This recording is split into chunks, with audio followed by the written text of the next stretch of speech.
আমরা এখনো পর্যন্ত সিঙ্গেল স্ক্রিন বলেন, সিনেপ্লেক্স বলেন, এখনো পর্যন্ত পুরো হিসাবটা পাইনি। তবে পাওয়া মাত্রই আপনাদেরকে জানানো হবে। আর একটা যেটা বলছেন যে সিনেপ্লেক্সের ব্যাপারটা আমরা এখন অনেক আশাবাদী। শুরু থেকে আশাবাদী ছিলাম যে ইনশাআল্লাহ আমাদের সবকিছুই ভালো হবে। যতটুকু যা হয়েছে কিছুটা জটিলতার কারণে হয়েছে ওটা নিয়ে আমরা কোনো রকম মানে নেগেটিভ ভাবছি না। এখন এখন তো আমাদের সময় এসেছে। এখন তো আমরা পেয়েছি। আমরা এখন এটা নিয়েই ভাবি। যে ইনশাআল্লাহ আমরা সামনে যেই সময়গুলো আছে সেই সময়গুলোকে প্রপারলি যদি আমি কাজে লাগাতে পারি, আমাদের যত দর্শকরা আছেন, যারা সিনেমা প্রেমী আছেন তারা সবাই ছবি দেখেন। আমার মনে হয় যে আমাদের আসলে ওই দিকটা ভাবতে হবে না যে কত লস হলো, কত কী হলো এটা ভাবার সুযোগ নাই। এখন ইনশাআল্লাহ সিনেপ্লেক্স কর্তৃপক্ষ আমাদেরকে সুযোগ দিয়েছেন। ইনশাআল্লাহ আমরা আশা করছি যে উনারা আমাদের শোগুলো আরও নাইসলি বাড়াবেন বা আরও আমাদেরকে সেই সুযোগটা করে দিবেন এবং আমরাও আশাবাদী যে আমরা শেষ পর্যন্ত আমরা খুব ভালো কিছুই করতে পারবো ইনশাআল্লাহ। এখনো পর্যন্ত আমাদের সিঙ্গল স্ক্রিন থেকে সবাই খুব ভালোই রিভিউ দিচ্ছে, ভালো বলছে। তো আমরা নেক্সট উইকে আমরা প্রথম সপ্তাহের ব্যাপারগুলো সলভ করে আবার দ্বিতীয় সপ্তাহে আবার আমরা শুরু করব।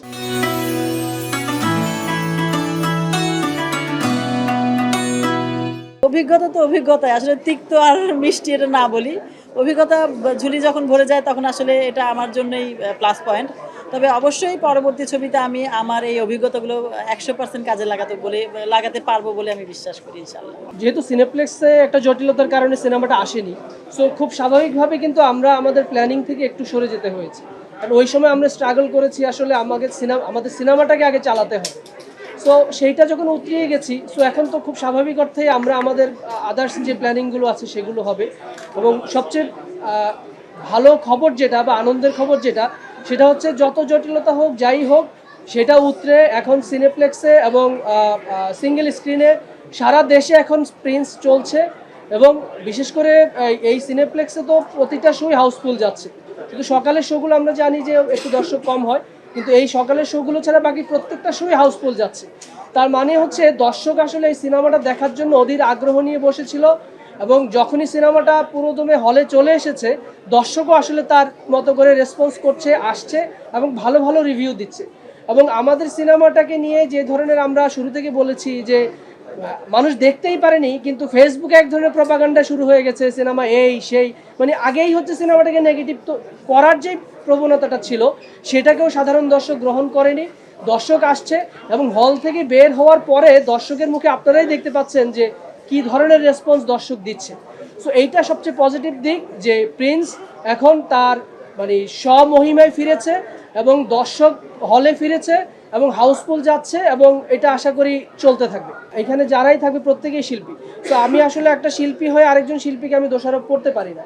আমরা সিচুয়েশনের শিকার হয়েছি, আমরা সেটা বলেছি, বাট আমরা কাউকে দোষারোপ করতে চাই না। হ্যাঁ, সো আমরা ডিসিপি জটিলতায় পড়েছি, ডিসিপি জটিলতার পরে হচ্ছে সেটা উতরে উঠেছি। তারপরেও দেখেছি আমাদের দুই একটা শো সাউন্ড অফ হয়ে গেছে, তারপরে হচ্ছে আপনার বিভিন্ন জায়গায় স্ক্র্যাচ পড়ে গেছে, তো সেইগুলোর কারণে বাধাবিঘ্ন হয়েছে। তারপরে এসি নষ্ট হয়ে গেছে, আমাদের শো চলে গেছে, তো এগুলো আমরা শেয়ার করেছি। কিন্তু আমরা আসলে কাকে দোষ দিব? সো আমরা আসলে দোষ দিতে চাই না। এই কাদা ছোড়াছুরির চাইতে সবচেয়ে বড় বিষয় হচ্ছে এখন প্রিন্স চলছে এবং মানুষ দেখছে, আমরা ওইটাতে এখন ফোকাস করতে চাই। এবং দর্শককে বলবো আপনারা আসুন, এসে আপনারা বিচার করুন। আপনারা এখানে সেখানে দেখে মানুষের মুখে শুনে এই ধরনের মানে বিভ্রান্ত হবেন। একটু আগেও একজন লোক আসলো, এসে আমাকে বলতেছে ভাই আপনার সিনেমাটা ভালো হয় নাই, এ হয় নাই সে হয় নাই। আমি বললাম ভাই কোথায় ভালো হয় না বলেন। তো বললো যে দেখেন আপনি এন্ডিংয়ে আপনি ওকে মেরে ফেললেন, হিরো বেঁচে ভিলেন বেঁচে আছে, আপনি এন্ডে তাকে মেরে ফেললেন, আবার কোত্থেকে গেছেন। তাই বললাম যে ভাই আমি তো দেখিয়েছি যে আমি তাকে মারিনি। হ্যাঁ, তাই বললাম যে ভাই একটু ভালো কি লেগেছে সেটা বলেন।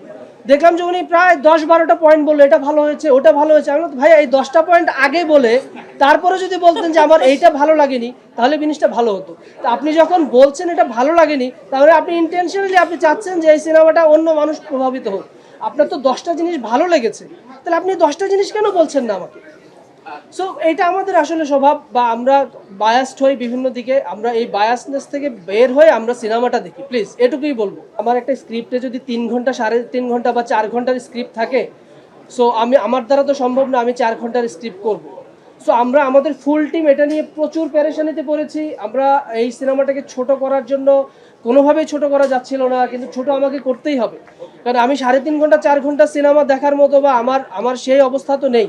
আমার দর্শক রেডি না, আমি তো ধুরন্ধরের মতো আমি এত বড় সিনেমা করতে পারবো না। সো আমাকে আসলে আমার দর্শকের কথা মাথায় রেখে আমাকে ওই কাটেলটা আমাকে করতেই হবে। সো এটা যদি কেউ বলে থাকে, এটাও আমি মনে করবো যে উদ্দেশ্য প্রণোদিতভাবে বলা, এটা একদমই ইন্টেনশনালি বলা। এবং এটা সবাই জানে যে সিনেমার স্ক্রিপ্ট যখন হয় সেখানে এটা চিত্রনাট্যের ডিউরেশন নানা ধরনের সিচুয়েশনের কারণে অনেক সময় সেটাকে ছোট করতে হয়।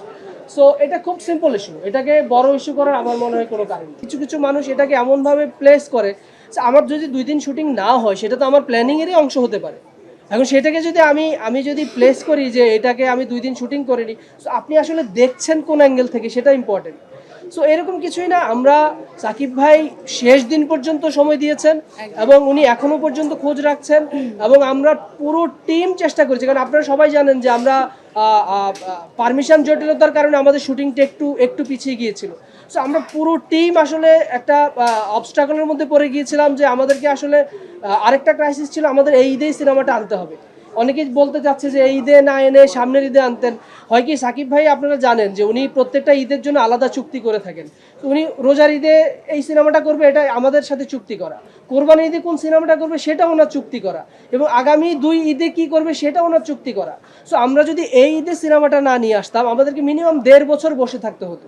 সো 1.5 বছর একটা প্রডিউসারকে আপনারাই বলেন যে আমরা কি বসিয়ে রাখতে পারবো? এটা সম্ভব? আমরা এরকম খরচ করে একটা সিনেমা বানানোর পরে 1.5 বছর তো আমরা বসিয়ে রাখতে পারবো না। সো সাকিব ভাই সহ আমরা পুরো টিম চেষ্টা করেছি, আমরা রাত দিন খেটে আমরা দিন শেষে হচ্ছে আসলে আমি কি করলাম না করলাম সেটা না, আমরা পরিপূর্ণভাবে সিনেমাটা আমরা হলে নিয়ে এসেছি। সো কেউ যদি বলে থাকে আপনারা তাড়াহুড়া করেছেন, এই করেছেন সেই করেছেন, এটা একদম আমাদের দিক থেকে আমরা কোনো তাড়াহুড়া করিনি। আমরা ফাইনালি জিনিসটাকে শেষ করেই নেমেছি এবং দর্শকের কাছে একটা পরিপূর্ণ জিনিসই আমরা নিয়ে এসেছি। ফারিনও যুক্ত হয়ে যাবে। সবচেয়ে বড় বিষয় হচ্ছে আমরা আমাদের স্ট্র্যাটেজিগতভাবে আমরা একটু এইভাবেই করছি, ওকে আজকে পেলাম আরেকদিন ফারিনকে পাবো। সাকিব ভাইয়ের সাথে কথা হচ্ছে, আমরা খুব শীঘ্রই একটা স্পেশাল স্ক্রিনিং করব, ওখানে আশা করি আমরা সবাইকে একসাথে পাবো। সো সবাই চলে আসবে, আমাদের অন্যান্য আর্টিস্টরাও আসলে চলে আসছে এর মধ্যে।